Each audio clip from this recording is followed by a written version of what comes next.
Hello, welcome to day 4 of our energetic momentum injection free 30-day course because it is going to be free. I want to give you this as much as I can. These are not going to be long videos, and also I have at the moment, little credibility and authority and trust. So may as well give it to you guys for free. I think it's fair that you. Based on around 15 to 17 years of actually all sorts of self-improvement, knowing all sorts of techniques and tips and tactics, strategies, some obvious and some not so obvious, as hopefully you guys will discover either in this video, in my last 3 videos, or the next 26, 27 videos. So yeah, this is going to be a bit of an extensive course on gaining momentum. And this day 4 is going to be about priorities. Because I was going to do one on knowing your why. You know, you hear this in the self-improvement space. If you've been on self-improvement for any length of time, you'll hear gurus and people talk about, you must know your why. You must know your why, your reason is the big one. And I kind of have a few issues with this. I don't think, I mean, I've found my why, but my why, if you have learned helplessness, which I've had, and I think most of us have a form of it, I think it's a spectrum, you do, yeah, unless you're the most gung-ho person in the world, you're gonna have learned helplessness of some description. Because I could ask you, for example, why you're not going for a certain goal, and and you can come out with some objections. Unless you are of a very mature age and you're wanting to compete, like become a professional sports person, your objections, somebody in another situation, or sorry, somebody in a similar situation probably has already achieved them despite these said objections.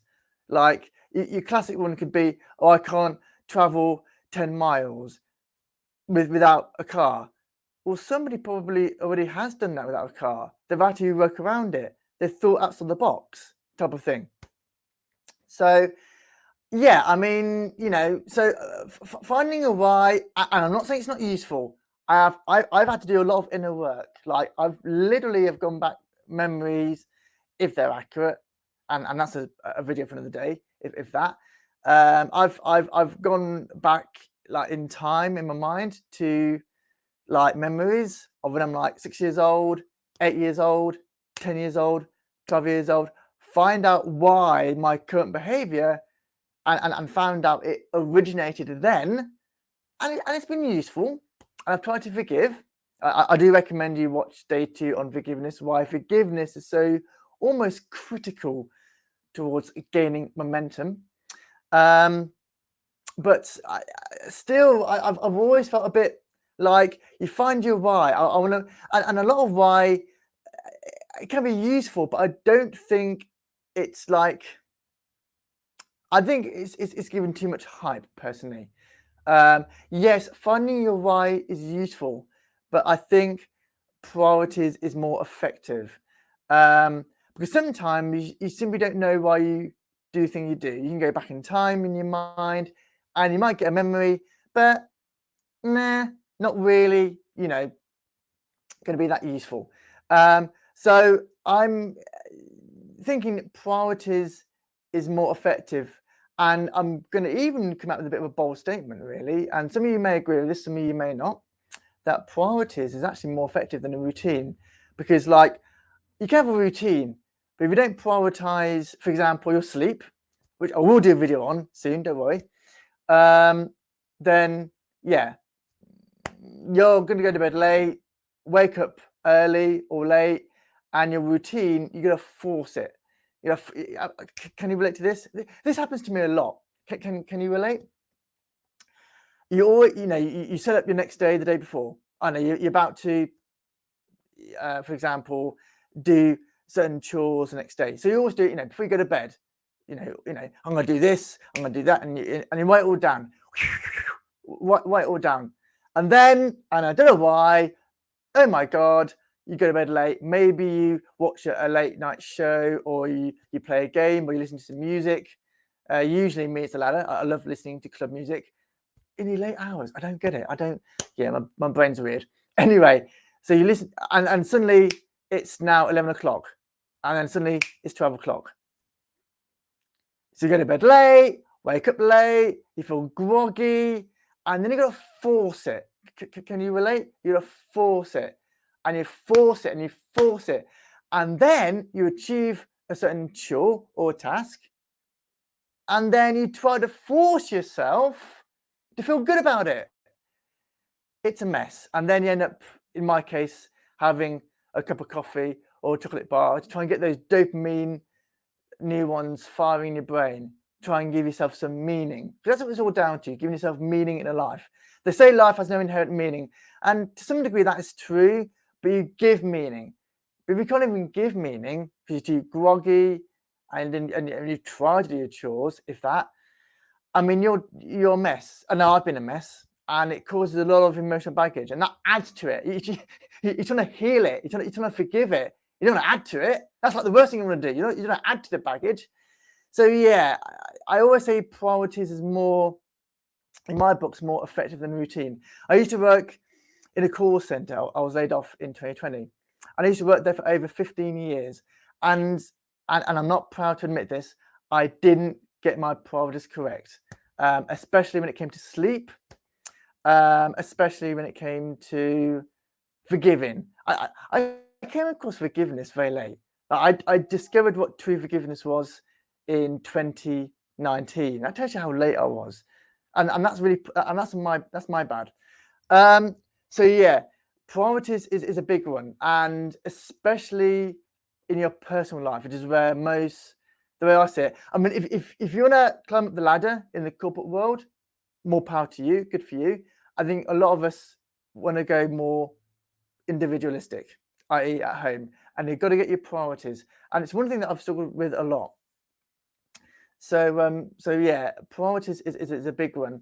And for me, when it comes to like my blog, sport, especially sport, because I'm like into fitness, like trying to go for the Olympics, you've got to get your priorities, especially when it comes to sleep and recovery, because sport, most of it is, it's technique. It's getting up early in the hours where testosterone is at its most highest, to maximize testosterone, to maximize being able to do, for example, reps in the gym, or doing your gym work.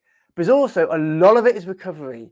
Like, actually, arguably more of it is recovery. Like, we know people who are, for example, not your typical big muscle people, and yet they end up being very strong compared to people who spend a lot of hours in the gym, but they don't get their recovery.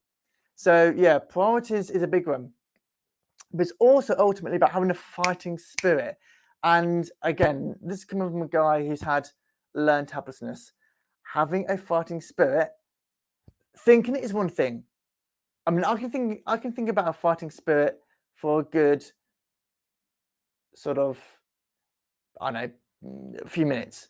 Great, I can watch a clip, I can get into the mood for a few minutes.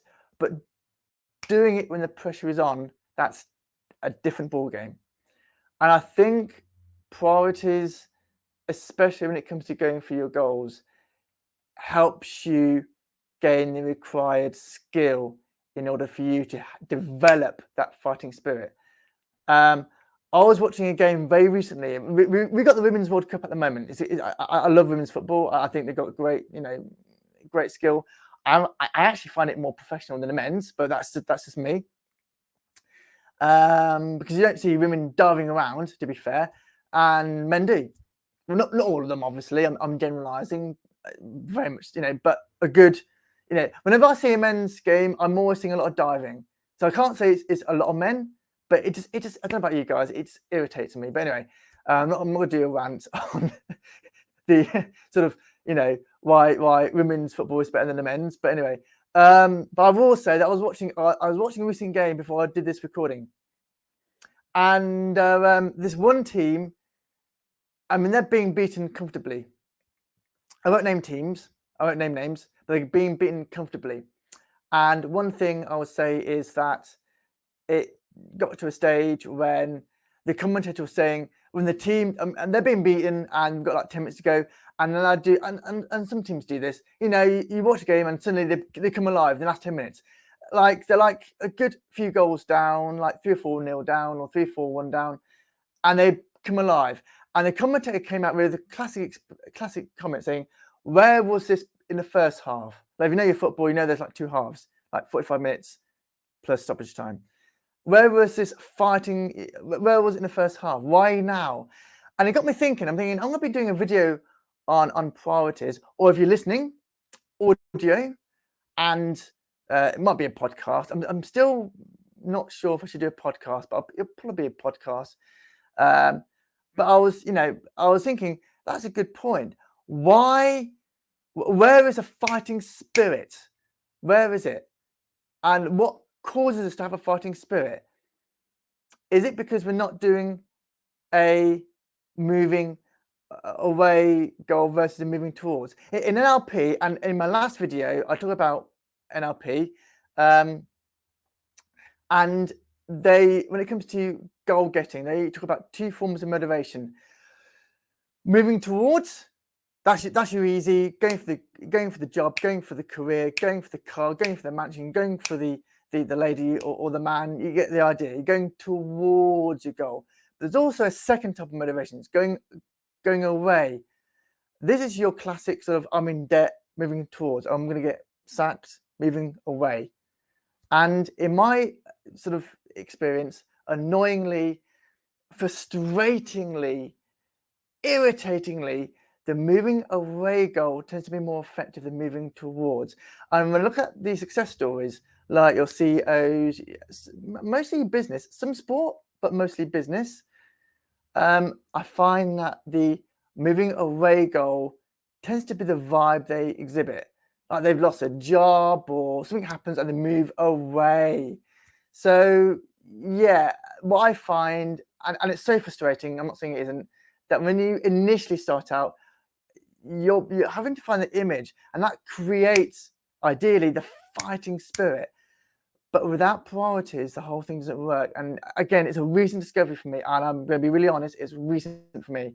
Priorities is the way to go. So I did this quick idea before I wrap up, because my Wi-Fi is very dodgy this morning. So I'm going to wrap up very, very quickly. What I will say is try and marry priorities with what I said in my last video. I do recommend you check day 3 out, and about tuning out and getting like an intuitive image. Try and marry that with priorities.